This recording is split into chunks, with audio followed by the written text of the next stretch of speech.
성경 말씀 구약성경 하박국 3장 17절과 18절 말씀을 읽겠습니다. 구약성경 1305쪽입니다. 하박국 3장 17절과 18절입니다.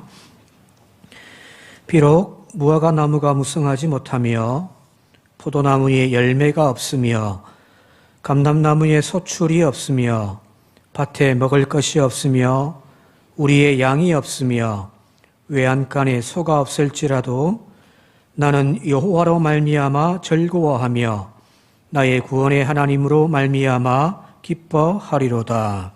아멘. 오늘은 추수감사 주일입니다. 여기 강단에 장식되어져 있는 풍성한 결실의 열매들처럼 우리가 하나님 앞에 많은 것 드리지 못하더라도 우리의 삶을 통하여 하나님 찬양받으시는 귀한 은혜의 자리가 되어질 수 있길 바랍니다. 우리가 흔히 추수감사주일이기 때문에 우리말에 이 추수라고 하는 단어가 붙어 있는 관계로 아무래도 한 해 동안 하나님께서 우리에게 주셨던 그 현실적인 축복, 내가 받은 그 현실의 은혜에 초점을 맞추는 것이 주로 우리들의 이 감사 예배의 형태가 아닌가 싶습니다. 자, 그러다 보니 아직도 힘든 일이 해결되지 않은 채 겹겹이 쌓여 있는 우리의 현실에서 무슨 감사냐 싶은 생각도 듭니다.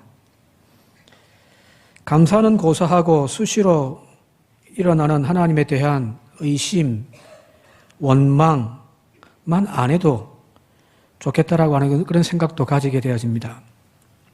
자, 그러나 추수감사주일이라고 하는 이 절기가 가지는 의미가 단순하게 내가 받은 은혜의 풍성함 때문에 드리는 것이 아님을 이 추수감사주일 예배의 역사가 우리에게 이야기를 해줍니다.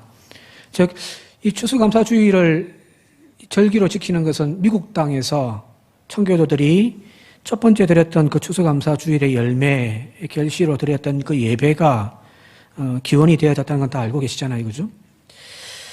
메이플라워를 타고서 온 청교도들이 그 신대륙에 도착한 인원이 102명입니다. 1962년 12월에 보스턴 남쪽에 있는 플리머스라고 하는 지역에 이들이 도착을 했습니다. 항해 중에 죽은 자를 다 포함해가지고 상륙하던 그 직후에 이미 절반 이상이 병들고 굶어서 죽었습니다. 신대륙은 그들에게 있어서 정말 낯선 곳이었습니다.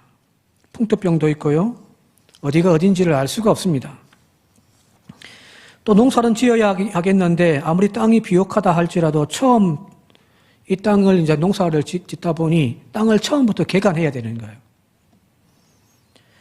농사를 지을 날씨, 온도, 강수량 아무 정보가 없습니다.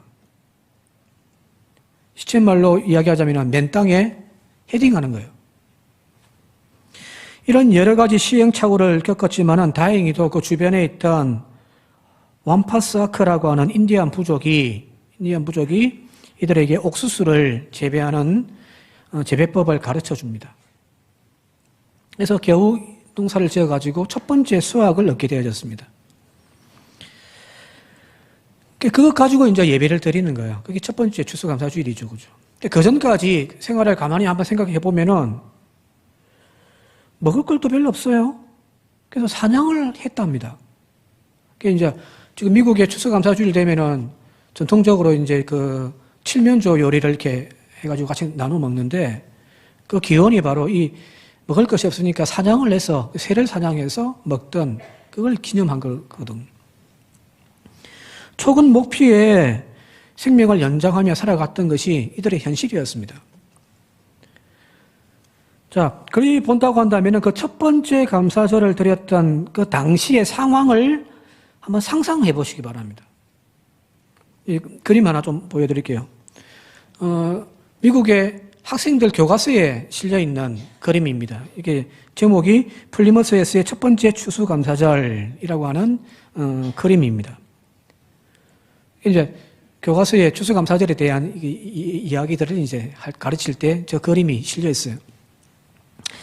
칠면조를 굽고 온갖 풍성한 요리를 마련하고 화려한 옷을 차려입은, 그래서 동네 사람들 다 모여가지고 밴드에 맞춰서 춤을 추면서 즐기는 그런 추수감사절이 아니라는 거예요.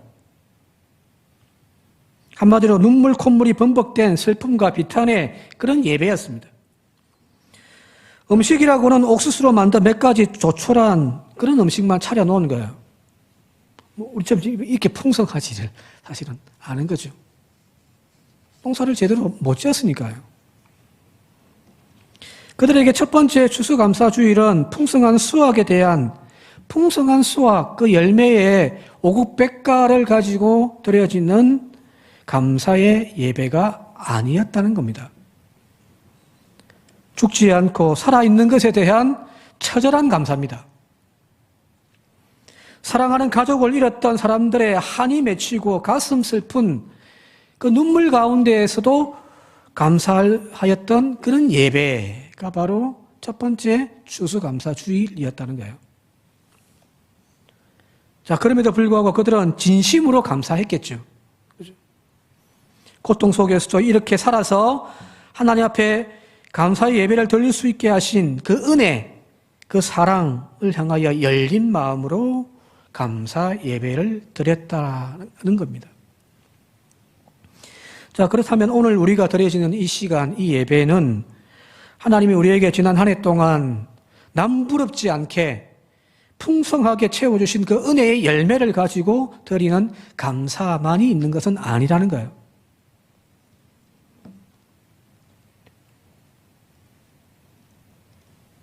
지난 한 해를 되돌아보건대 눈물의 골짜기를 걸어왔고 남들 모르게 가슴 아파하면서 눈물을 흘렸던 시간을 보내왔던 성도들도 여기 많습니다. 도저히 감당할 수 없는 큰 시련의 아픔을 겪어서 아직 치유되지 않은 상태에서 가슴을 치는 그런 성도들도 분명히 지금 있어요. 나날이 근심과 걱정만 더해가고 병들고 쇠약해져가는 육신으로 인해서 고통 속에 신음하는 그런 성도들도 이 자리에 있습니다. 도대체 무슨 열매 가지고 우리가 하나님 앞에 감사를 드리는단 말입니까? 이런 이유들 때문에 어쩌면 오늘 우리는 그냥 형식적으로 감사 예배를 드리시는 분은 여기 안 계신지 모르겠습니다. 감사 예배 타이틀은 있고 형식적으로만 그냥 감사 예배를 드리는 거예요. 마치 아이들이 내가 지금 원하지도 않는 선물을 받았어요. 원하지도 않는 선물을 받았는데 옆에서 엄마가 이야기를 콕 찔러면 이야기해요. 고맙다고 인사해야지 하니까 마지못해서 억지 웃음을 띠면서 고맙습니다. 그런 아이들의 모습? 지금 우리들의 모습은 아닌가 싶기도 하다는 겁니다.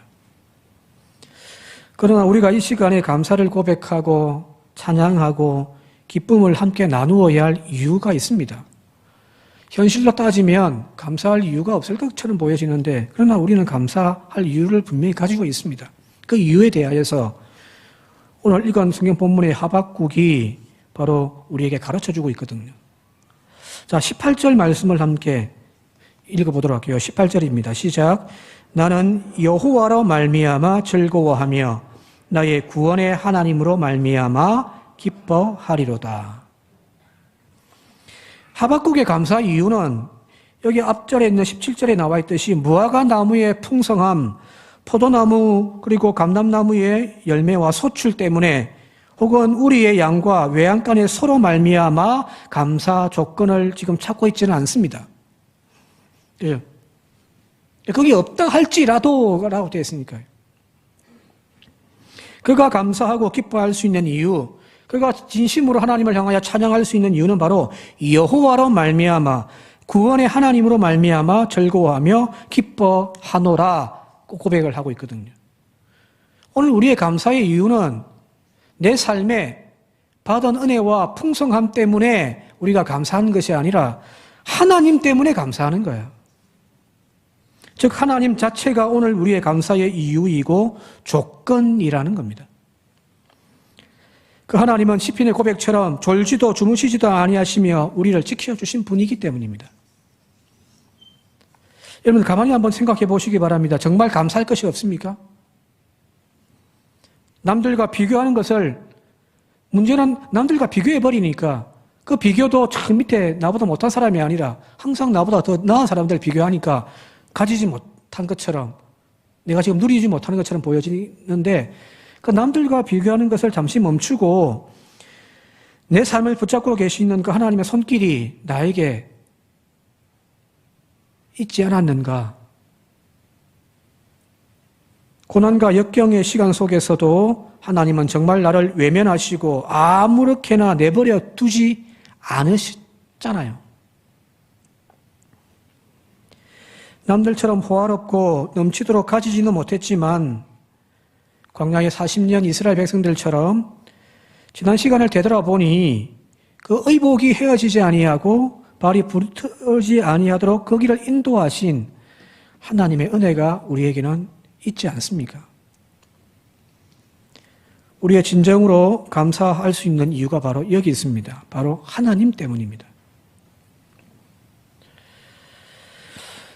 오늘 이 하박국의 고백과 비슷한 신앙 고백을 한 인물이 우리나라에도 있습니다. 물론 찾아보면 넘쳐나겠지만은 오늘 한 명을 좀 소개하려고 하는데, 여러분 잘 아시는 일제 시사참배 강요를 거부하고 5년 동안 옥중 생활을 하고 또 나간 자를 위해서 일평생 바쳐 헌신하시다가 1950년인가요? 공산군에 의해서 순교했던 손양원 목사님입니다. 이분은 말 그대로 역경 속에서 감사한 대표적인 인물이에요. 그죠? 자, 편지 하나 소개하려고 하는데, 이 편지는 신사참배를 거부하다가 투옥되어 가지고 옥중에서 생활을 하던, 모진 고문을 당하고 힘겨운 시간을 보내고 있던 그에게 아내가 지금 병중으로 아프다는 소식을 듣고서 그 아내, 사모님에게 보낸 편지의 내용입니다. 제가 좀 한번 읽어 드릴게요. 동인 어머니에게, 동인은 자기 아들입니다. 동인 어머니에게 병고 중에서 얼마나 신음합니까? 이 같은 염천, 그러니까 몹시 더운 날씨예요. 이 같은 염천에 고열도 심한데 게다가 병고까지 있으니 설상가상이다. 그러나 시내와 진리는 기후와 환경을 초월하니 안심하소서. 꽃피고 새우는 양천가절, 따뜻하고 좋은 봄철이에요. 봄철, 따뜻한 봄철에만 시내가 있을 뿐 아니라 백설이 분분한 엄동 혹한 중에도 하나님의 사랑은 여전하며 오곡백가가 성숙하는 가을 9월에만 하나님이 있을 뿐 아니라 한천춘배가 추운 겨울을 이루는 이 같은 염천에도 하나님의 사랑은 여전하며 금전옥루, 화려한 집, 금전옥루에서 산의 지미를 먹을 때 하나님의 사랑을 찬미할 뿐 아니라 수간두옥, 몇 칸 안 되는 아주 작은 집이 수간두옥 속에 귀한 질고 중에서도 신의 사랑을 찬양할지니 항상 기뻐하고 범사에 감사하소서. 당신의 신앙이 능히 병고를 극복할 것을 믿고 나는 안심합니다. 뒤에 또 깁니다만 좀 생략하고 마지막에 안심과 희락은 만병의 보약이오니 모든 염려는 주께 맡기고 부디 병석을 떠나소서. 1943년 8월 18일 손양원, 아내에게 편지를 보낸 거예요. 자, 여기 나와 있는 이 앞부분의 내용이 바로 우리가 잘 알고 있는 찬송가 541장 꽃이 피는 봄날에만 주의 사랑 있는가, 그 가사의 일부분이 이 내용이에요. 이 편지에서 따온 거거든요. 꽃이 피는 봄날에만 주의 사랑이 있음인가, 열매 맺는 가을에만 주의 사랑 은혜 있음인가, 땀을 쏟는 여름에도 주의 사랑 여전하며 추운 겨울 줄일 때도 주의 위로 변함없네. 찬양 가사 말입니다. 맞죠, 그죠? 근데 지금 손 목사님 자신은 좋은 건 누리면서 목회 지금 여기저기 막 대접받으면서 지금 집회 다니는 것이 아니라 옥중에서 모진 고문으로 만신창이가 되어진 상황 속에서도 아내에게 그런 고백을 지금 하고 있는 거잖아요, 이거죠. 진짜 고백이죠. 아무런 감사할 조건이 없어요.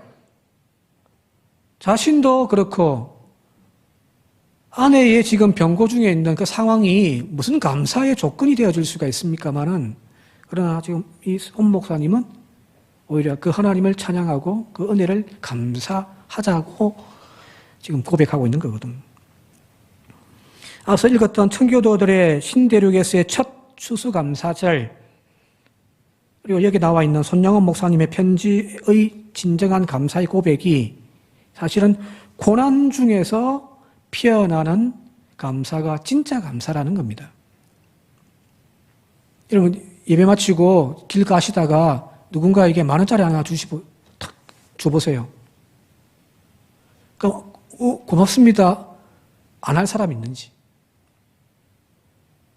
그런 감사는 누구나 다 할 수 있는 거잖아요, 이거죠.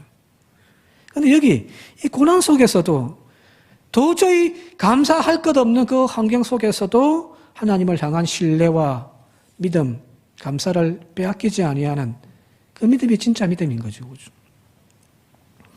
웃을 이유를 주셨기에 감사하는 것보다 고난으로 인하여 그 웃음을 빼앗긴 상황 속에서도 하나님의 사랑과 그 은혜를 기억하고 여전히 신뢰하고 터져나오는 그 믿음의 고백이 사실은 진정한 감사가 되어질 거라 생각합니다. 오늘 우리가 드려지는 이 예배가, 이 감사 예배가 바로 그런 감사를 드렸으면 좋겠습니다. 앞서 이야기했듯이 감사할 거 별로 없는 상황인데 오히려 더 가슴 아프고 오히려 더 근심 염려 많은 우리의 현실이지만, 그럼에도 불구하고 하나님으로 말미암아 나는 감사하겠노라고 하는 그런 믿음의 결단이 오늘 우리들 가운데 있기를 바라고요. 그 감사가 오늘 하나님 앞에 올려드리는 우리의 아름다운 향기가 되어질 수 있기를 바랍니다.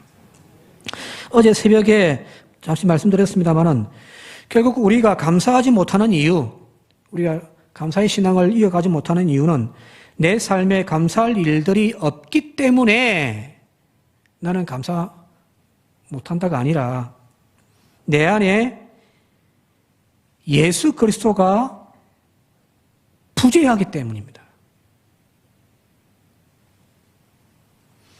내 마음속에 예수가 다시 나의 생각과 마음을 주장하시면 우리는 어떠한 상황 속에서도 평안을 누리게 될 줄 믿습니다.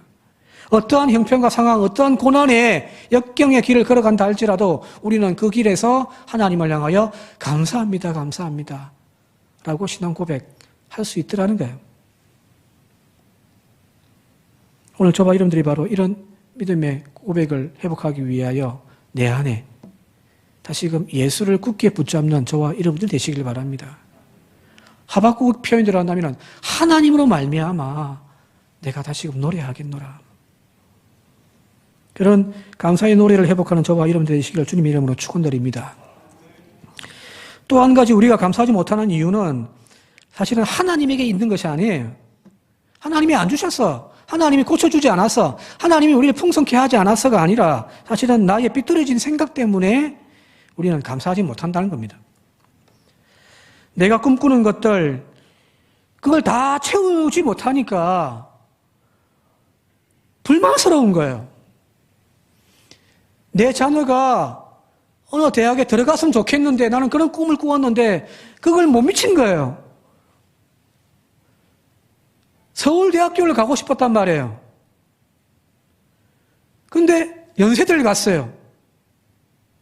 만족하지 못하죠. 그죠? 제가 아까 목사님 아들이 작년에 서울대학교 들어갔는데 휴학하고 올해 다시 시험을 쳤어요. 의대 가려고. 결과가 어떻게 됐는지 잘 모르겠습니다만은, 저도 기도를 하긴 했습니다만은 좋은 결과가 나오겠죠. 그죠? 근데 만약에 여기 떨어졌다고 생각해 보세요. 그러면 어떻게 되냐면은 다시 서울대학교 다니면 돼요. 근데 자기가 꿈꾸고 자기가 바라는 그 수준에 다 채워지지 못하니까 결국 우리는 그 욕심과 그 욕망 때문에 자꾸만 우리 스스로를 불평하는 거죠.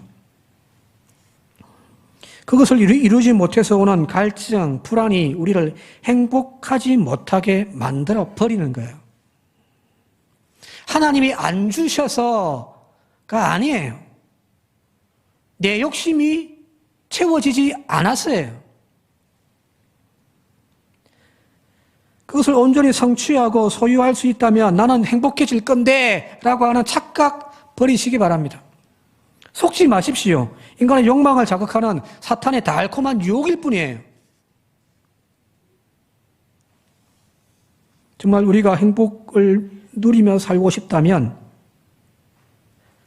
지금 내가 누리고 있는 것들을 사랑하십시오. 현재 나에게 주어져 있는 상황과 환경, 주변 사람들을 사랑하시고 그들을 만족하십시오.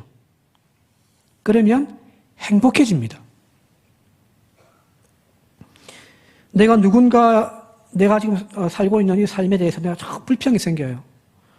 목회 하는데 교회에 짜증이 나고 내가 다니는 직장이 막 그만 때려치우고 싶은 마음이 늘 굴뚝같이 생기고 가정에만 들어가면은 막 불만이 가득 찬. 자,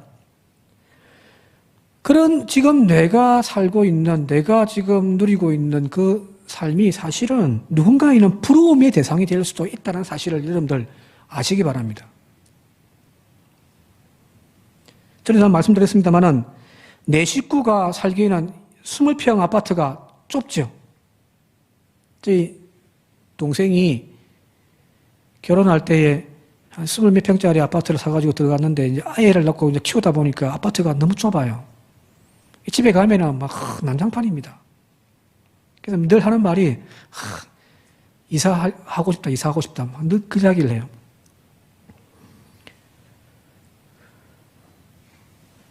이해되죠, 그죠? 내 식구가 살기는 좁고 불편한, 그래서 불만스러운 그 20평의 작은 아파트.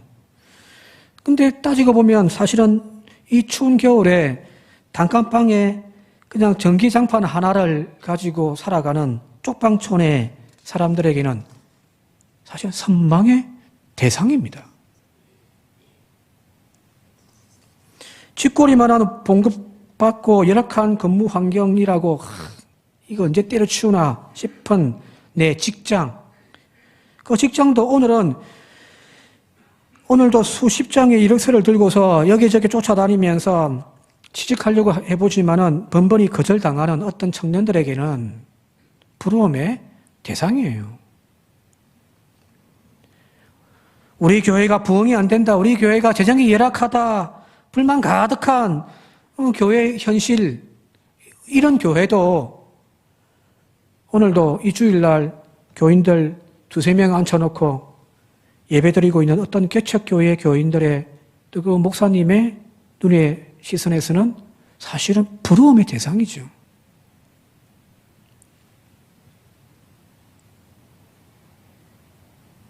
이걸 우리는 놓쳐버린 거예요. 자, 이 사실을 우리가 공감한다고 한다면은 사실 내가 지금 가난한 것이 아니에요. 내 마음이 가난한 거지. 나를 힘들게 하는 그 상대가 나를 괴롭히는 것이 아닙니다. 그에게서 만족하지 못하는 내 마음이 지금 나를 괴롭히는 거예요. 우리는 모든 원인을 자꾸만 밖에서 찾아버린 거죠. 지금 얼마나 은혜예요. 감사할 조건이에요. 제가 개척교회 안 하는 것만 해도 저는 감사한 거죠. 그죠? 왼수 같은 남편. 그 남편 때문에 내 인생이 불행하다고 생각했는데 아니에요. 그 남편이 나에게는 사실은 은혜예요. 저희 어머니가 옛날에 그런 말씀 하셨거든요. 이혼해라, 엄마. 엄마 이혼해라.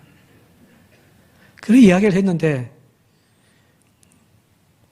그때 어머니께서 하신 말씀이 야 이놈아 그건 절대 아니다. 너희들한테 아버지가 없는 것보다 있는 게 낫다. 그 말이 그때는 정말 이해가 안 됐는데 지금 생각해 보면은 정말 참 지혜로운 말씀이셨던 것 같아요. 맞죠? 내 눈높이만 좀 낮추면 되는데. 우리는 그걸 하지 못해서 항상 내 삶이 불행하다라고 우리는 생각을 하고 있는 거예요. 지난 특별 새벽 기도회 때도 말씀드렸습니다만은 불안이라고 하는 것. 이 불안이란 현재 내 삶에서 누리고 있는 선하고 아름다운 것들, 내가 느끼는 행복, 좋은 생각들을 부정해버리는 나쁜 마음이 바로 이 불안인 거예요. 자, 생각해 보세요. 가까운 지인들과 오래간만에 여행을 떠났습니다. 좋은 곳에 가서 좋은 거 구경하면서 마음이 너무 좋죠. 그죠? 힐링을 한단 말이에요. 자, 그런데 이 여행 마치고 다시 일상으로 돌아가서 해결해야 될 문제들, 숙제들, 그게 막 머리를 또 복잡하게 만들어요. 조금 전까지 하하거리면서 웃으면서 즐겁게 행복하다, 좋다 하고 막 하다가 갑자기 또 돌아가서 해야 될 일들 생각하니까 마음이 또 불안해지는 거예요. 그 순간 행복감은 감소되어져 버리고 걱정과 염려가 나 스스로를 지배해버리는 거죠. 그죠? 그게 불안이 우리 삶에 미치는 지대한 영향력입니다. 왜 오지도 않은 염려와 걱정으로 지금의 행복을 우리는 빼앗기고 살고 있냔 말이에요. 그냥 지금 이 순간 좋은 거 먹고 있으면 맛있다 하면 되는 거예요. 뭐 저녁에 집에 가서 밥할 생각하고 있어요. 내가 지금 좋은 사람들과 만나서 행복함을 누리고 있다면 그냥 좋다 이 시간을 그냥 즐기면 되는 거예요. 안 그런가요? 미리 염려해서 하나님이 주시는 그 선하고 아름다운 것들을 자꾸만 빼앗겨버리는. 자, 그렇게 보면은 우리가 불행하다고 행복하지 못하다고 여기는 가장 큰 원인은 정말 내 삶에 행복한 이유가 없기 때문이 아니라 염려와 걱정이 앞서서 모든 것을 다 빼앗겨버리기 때문입니다. 분명 얼마든지 감사할 조건들이 우리의 삶에 넘쳐나요. 넘쳐납니다. 그런데 불안이라고 하는 그 감정 때문에 우리의 감사의 마음을 자꾸 무감각하게 만들고 스스로 불행하다라고 여기게 만들어 버리는 거예요. 자, 내가 불행한 이유는 하나님 때문이 아니에요. 저기는 더 많이 주시고 더 풍성케 하셨는데 왜 나는 이것밖에 안 되죠? 아니에요. 내 스스로가 자꾸 불행하게 만드는 겁니다. 마귀는 끊임없이 우리를 불행하게 만들고요. 하나님은 끊임없이 우리를 행복하게 만드시는 분이에요. 그래서 이 하박국이 이야기하듯이 나는 여호와로 말미암아 즐거워하고 여호와로 말미암아 기뻐하리라는 거예요.